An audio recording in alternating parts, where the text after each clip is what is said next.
All right, everybody, we're going to go straight to questions. So let's start with Anthony Dasher. Hey, Coach. Just Yep. real quick, just want to see how Trey McKinnon was doing with his rehab, and if there was a chance he still play on Saturday. He's doubtful for Saturday.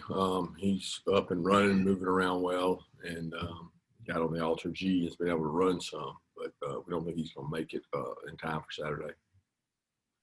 Mark Weiser.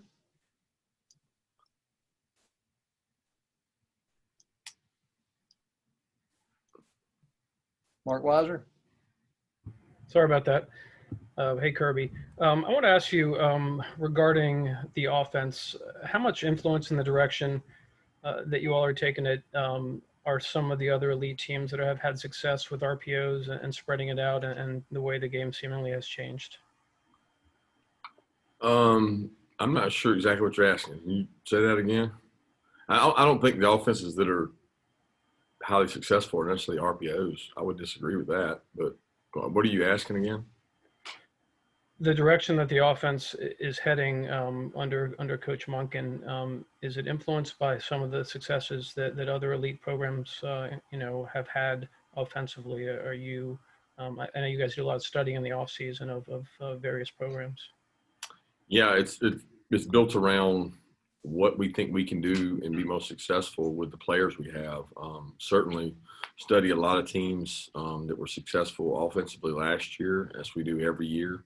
Look what we have similar to other teams that might have something similar to us, meaning there's a elite receiver or elite tight end or maybe backs or a really good featured quarterback. I mean, whatever it is that we think we can simulate with the players we have that teams have been successful with. I think you have to be careful, though, when you talk about that, because our league is very different than many others. And the outlier for me would be obviously LSU last year, being what they did. And I think you can see on every Sunday what they had and what they were capable of with the ammunition they had. But I think everybody tries to copycat to an extent and do what people do well. And we have to build that around what we have and what we're capable of doing with what we have. Mike Griffith. Yeah, Coach. Just want to ask you about Nico Dean. Obviously, he was a high-profile recruit, played a lot last year with that high sprained ankle. How different, how much more productive will Nico be, and do you expect him to be a three-down backer? Yeah, Nicobe's had a really good fall camp. He's extremely intelligent. He's extremely competitive. He loves football. He's a great leader. He's made himself a better player. He came in a really well-polished, well-coached player, and he's only gotten better in our system. And expecting to have a really good year and be a successful player for us. He sets the tone and makes a lot of calls for us in our defense. Seth Emerson. Kirby, on the defense this year, with all the talent and experience coming back, besides complacency, injuries, or God forbid something COVID related, what really can you worry about with this defense? I don't know. It depends on who you ask. I didn't think we had a lot of preseason hype with our defense in terms of all SEC guys, or I would think that all the better defenses are somewhere else, because I don't know that we put but two guys maybe. I don't know how many it was. Richard and Jordan were the only two I noticed on any of the accolades. So for us to have all the great players, they're certainly not getting recognized that way. I think they played really hard last year. I thought our defensive staff did a tremendous job putting them in good positions. A lot of things we could do better from last year, which is create more turnovers, trying to create the havoc we talked about last year that we didn't get to do at the rate we would like to do it. I did think we played well in the red area, and we did a pretty good job on third downs. I mean, at the end of the day, we kept people from scoring. That was probably the most important stat there is with the scoring defense we had. But I mean, what keeps us from doing that again? Probably ourselves and the teams we play, and potentially, what depends on what happens with offense too. Because if you're scoring a lot of points, a lot of times people are playing you different. We were in a lot of tight ball games last year, it seemed like, and probably some weather conditions that were favorable for the defense in terms of some tough weather conditions to play in throughout the year. Let's go to Chip Towers.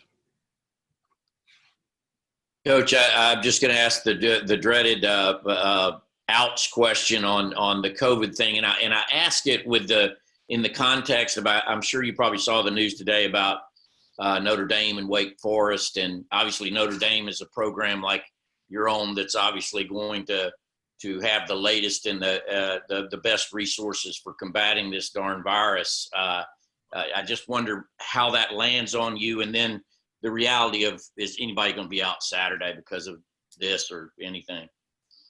It's not really a question that we're answering. I mean, I'm not going to discuss it and put anything out there if that's what you're asking.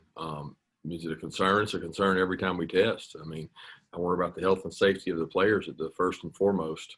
Ron Corson and his staff have done a tremendous job educating our players. We start every meeting with an education process, and we've been pretty fortunate in terms of where other people are.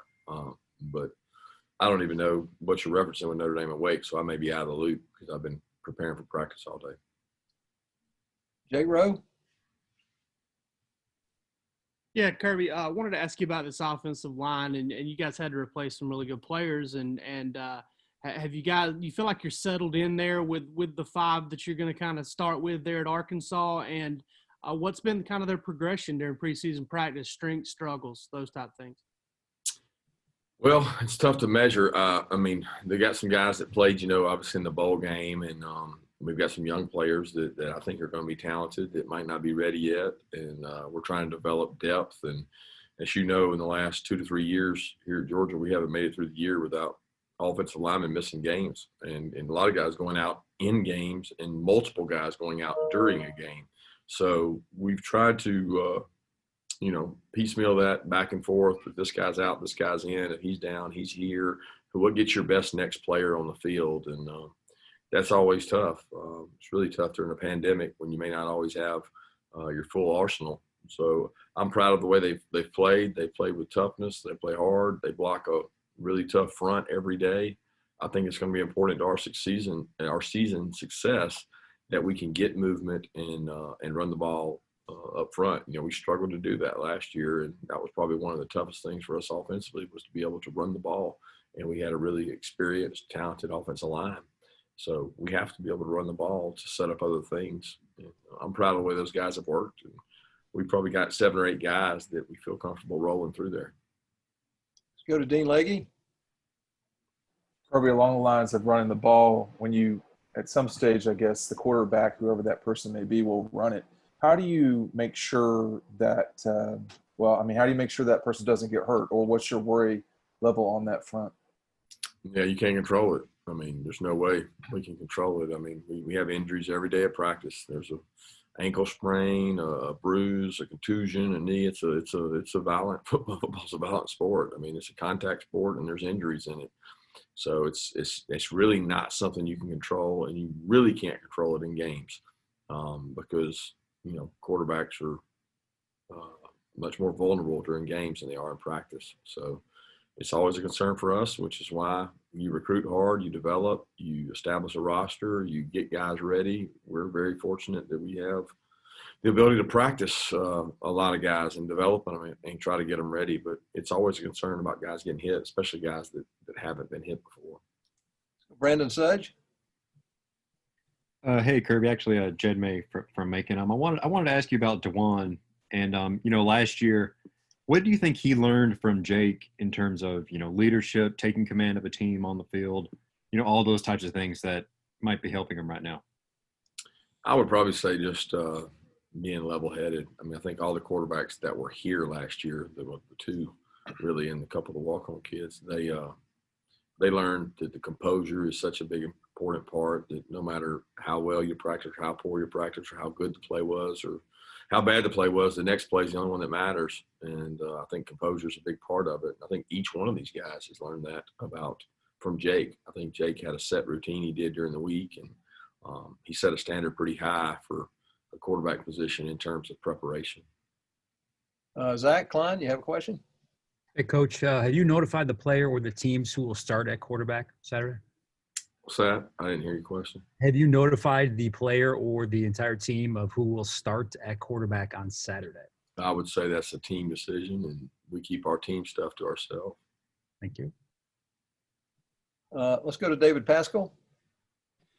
Hey, Kirby, wanted to ask you about a player up here from Chattanooga, or near Chattanooga, with Lad McConkey, the freshman. I know he was very versatile at North Murray, so I guess my question would be how's he been doing? How have you been using him, and does he have a chance to help? Is there some role he could help you guys out of the gate? He's fast. He's athletic. He's got really good hands, and he comes to work every day. He's a guy that has worked some with our scout team, and he competes. He blocks. I mean, he's a lot more physical than you would expect a guy his size to be, and he's gotten bigger since he got here. I'm excited about him and his development. He works so hard each day and got really good ball skills, and he's caught the ball well. Vance Levy, you have a question? Hey, Coach. How's the practices been the last couple days and today? And then has the team transitioned pretty well going into game week? And has it been more challenging given everything y'all have had to go through to even get here? They've transitioned well to game week. We started, I guess it was Friday on Arkansas, and that was a pleasant change for them to get past camp and the brutal reality of going against yourself all the time. I think they enjoyed the idea of a new opponent and transition into that, and they've done well this week. There's been good energy out there. We've had really good weather, and they enjoy practicing. They like going against each other, and a lot of them would rather go against each other the whole practice than go against the scout team, so they get to really compete. They just like playing football, and that's what makes it fun coaching them. Let's go to the red and black. William, is that you today? Yeah, it is. Thanks, Claude. Hey, Coach. So, projections have you guys winning big on Saturday. But, what on this Arkansas offense in particular are you looking out for and that you don't want to underestimate heading into this game? Well, Arkansas's got a great skill. Look, Chad Morris knows what he's doing when he recruited a lot of these guys that are big athletes. A lot of them played last year. They have a lot of matchup issues for us. They got two really good tight ends. They got one of the best backs in the SEC. Look, Sam's been coaching the offensive line for a long time, and he's got an O-line coach that he's known for a long time. So I'm not falling into that trap of bringing a young offensive football team on our side of the ball, falling into thinking that it's going to be one of these tight games. That's not the case. Our kids are going in. They got a lot of respect for Coach Pittman. They got a lot of respect for – we know they'll practice hard just like we practice hard, and they got a good football team. And it shows up when you look and say, okay, what is – these guys done? What has Coach Brown's done in his history? He's run a lot of plays. He's running really fast. He's not going to sit there and let us get our cleats dug in the ground and play defense. He's going to make us play, left-handed, and our job is to try to not let that happen. We've got time for about two more questions. Let's just open up. Anybody?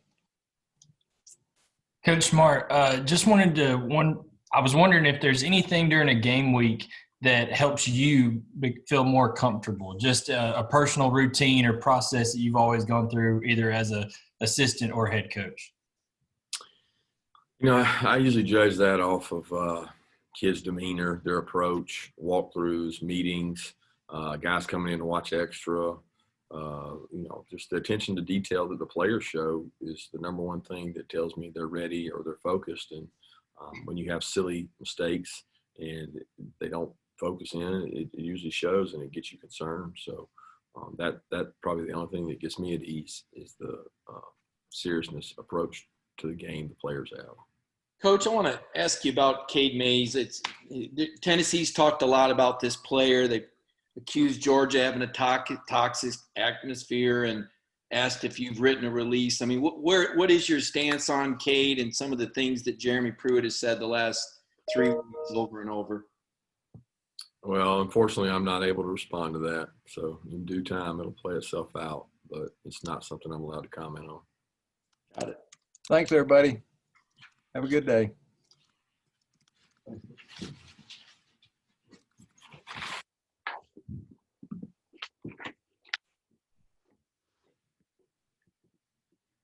Stand by.